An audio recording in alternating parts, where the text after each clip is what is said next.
Well, there are new details in the 2021 Surfside condo collapse. Investigators say new findings are bringing them closer to determining what caused the tower to come down. The night team's Samantha Sosa is in Surfside with what officials are thinking at this point. Samantha.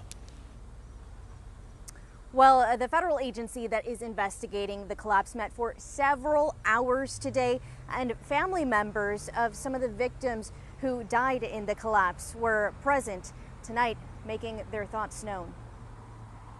NIST, the National Institute of Standards and Technology, presenting more findings Thursday about what could have caused the Champlain Tower South in Surfside to collapse in 2021. We found columns recovered from the collapse in which the cage of reinforcing bars is not properly centered in the column. Investigators are now saying, using modeling at witness accounts, they have conclusive evidence the pool deck collapsed before the building. Other forms of evidence that we're analyzing and triangulating that suggests the pool deck collapse may have occurred as much as 7 minutes before the general collapse of the tower. But that doesn't answer the question of whether that pool deck collapsed on its own or some outside force triggered it.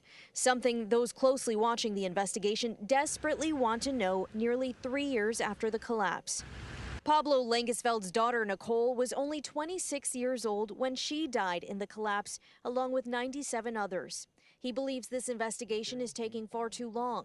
NIST spends somewhere around $30 million. They have 40 employees, 40 engineers working for them, and we still have no solid answer. To me, this is not acceptable. And he says the lack of answers delays justice for the victims. Justice and having somebody who's going to take accountability, it will help do some closure. NIST stresses these are preliminary findings and won't be official until a final report is issued next year. Prosecutors say they cannot determine whether any criminal charges are warranted until the investigation is complete.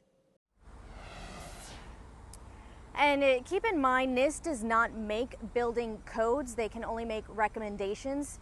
Well, family members of the victims say they need to make those recommendations before another incident like this happens. We're reporting live in Surfside tonight. Samantha Sosa, 7 News Night Team.